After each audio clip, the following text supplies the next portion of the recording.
So, Secretary Noem, what is habeas corpus?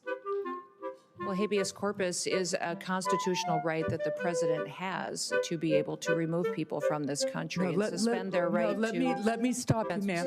Habeas corpus, excuse me, that's incorrect. President Lincoln used it. Excuse me. Habeas corpus is the legal principle that requires that the government provide a public reason for detaining and imprisoning people. If not for that protection, the government could simply arrest people, including American citizens, and hold them indefinitely for no reason. Habeas corpus is the foundational right that separates free societies like America from police states like North Korea. As a senator from the live free or die state, this matters a lot to me and my constituents and to all Americans.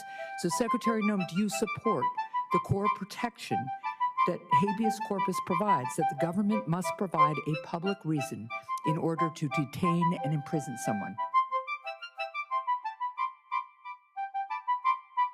Yet I support habeas corpus. I also recognize that the President of the United States has the authority under the Constitution to decide if it should be suspended or not. It has never been done without approval of Congress. Even Abraham Lincoln got retroactive approval from Congress. So I have been asking executive branch nominees a simple question over the past few months. If the president orders them to break the law, I've been asking, will you follow the law or follow the order? I want to ask you a more specific question here.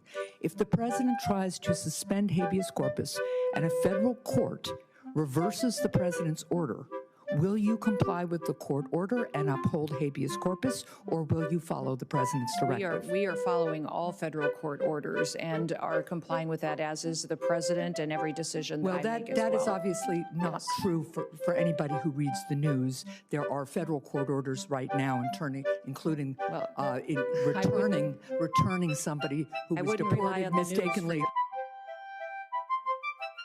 Well, the Constitution is clear, and that, of course, is the supreme law of the land, that the privilege of the writ of habeas corpus can be suspended in a time of invasion. So I would say that's an option we're actively looking at.